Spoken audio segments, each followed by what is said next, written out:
কথা বলছি ঝিনাইদহ জেলা প্রশাসক মোহাম্মদ নোমান হোসেন স্যারের সাথে। তিনি কিন্তু কালীগঞ্জ ভূষণ যে হাই স্কুল মাঠে, সেই হাই স্কুল মাঠে জেলা প্রশাসক গোল্ড কাপ ফুটবল টুর্নামেন্টে তিনি কিন্তু আসলে খেলা দেখছেন। স্যার কেমন আছেন?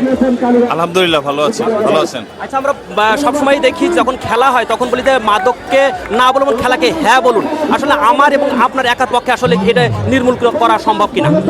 না, সবার সবার সব প্রচেষ্টা দরকার। আমাদের সমাজে যারা আছে, বিশেষ করে গার্জিয়ান নেতৃবৃন্দ যারা আছেন, এলাকার মানুষজন, রাজনৈতিক নেতৃবৃন্দ, সবাইকে আমি এগিয়ে আসার আহ্বান জানাবো।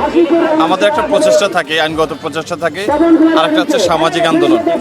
আর তারই একটা অংশ হিসেবে আজকে যে দেখছেন যে খেলাধুলার আয়োজনটা চলছে, তো আমি আশা করবো আপনার মাধ্যমে যারা এলাকার যুব সমাজ রয়েছেন, ঝিনাইদহের মানুষ রয়েছেন, তারা অবশ্য খেলাধুলায় এগিয়ে আসবেন। পাশাপাশি নিজের সন্তানের প্রতি যত্ন নেবেন, তারা যাতে মাদক এবং জুয়ার প্রতি আসক্ত না হয়।